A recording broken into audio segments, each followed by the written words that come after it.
Hello viewers, RP technical YouTube চ্যানেলে আপনাদের জন্য নিয়ে আসলাম আরও একটি নতুন ভিডিও। এই ভিডিওতে আমি আপনাদের বোঝাবো আপনার মোবাইল যদি জলে পড়ে তাহলে সবার প্রথমে আপনাকে কি করা লাগবে। সো ভিউয়ার্স, জলে পড়লে কি কাজ করলে ক্ষতি হওয়ার চান্সটা খুবই কম থাকে সেটা আমি আপনাদের বোঝাবো। সবার প্রথমে আপনার মোবাইল যদি ব্যাটারি ফিক্সড হয়ে থাকে তাহলে আপনি মোবাইলটাকে পাওয়ার অফ করে দিবেন। পাওয়ার অফ করে দিয়ে পাশে কোনো মোবাইল রিপেয়ারিং সেন্টারে গিয়ে মোবাইলটাকে ফুল সার্ভিসিং করে নেবেন। সার্ভিসিং করতে সম্ভবত 100 থেকে 150 টাকা অথবা 250 টাকাও নিতে পারে। তাতে আপনার মোবাইলের ক্ষতির সংখ্যাটা খুবই কম হবে এবং আপনার মোবাইলটা ক্লিন হয়ে যাবে। এবং আপনার মোবাইল যদি ফিক্সড ব্যাটারিওয়ালা না হয় বা রিমুভেবল হয়ে থাকে, ব্যাটারিটাকে সঙ্গে সঙ্গে খুলুন।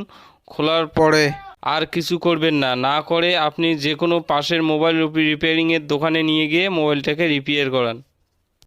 এবং আপনি যদি মোবাইলটার পাওয়ার অফ না করেন এবং ব্যাটারি রিমুভ না করে কিছুক্ষণ রোদ্দুরিতে শোকার পরে আপনি যদি ভেবে থাকেন যে মোবাইলটাকে চালু করলাম, মোবাইলটা চলতেছে, জলে পড়ার সঙ্গে সঙ্গে রোদ্দুরিতে শোকার পরে মোবাইলটা দয়া করে চার্জে লাগাবেন না।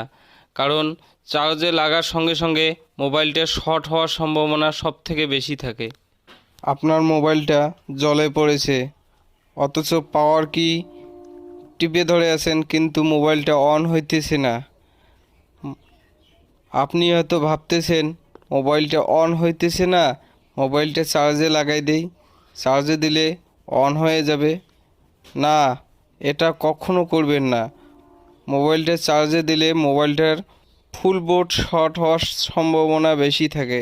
কারণ আপনার মোবাইল যেহেতু জলে পড়েছে। আপনি হয়তো ভাবছেন মোবাইলটা জলে পড়েছে, কিছুক্ষণ রোদ্দুতে শুকাইলাম, হয়তো বা জল শুকিয়ে গেছে, কিন্তু না, এর ভেতরে কিছু না কিছু জল থেকে যায়। সেই জলটা থাকার সঙ্গে সঙ্গে কোনো না কোনো পার্টসের সঙ্গে অ্যাডজাস্ট করে থাকে। আপনি যখনই চার্জে লাগাবেন মোবাইলটা সঙ্গে সঙ্গে শর্ট হয়ে যায় এবং মোবাইলটার ডেড হওয়ার চান্সটা বেশি থাকে।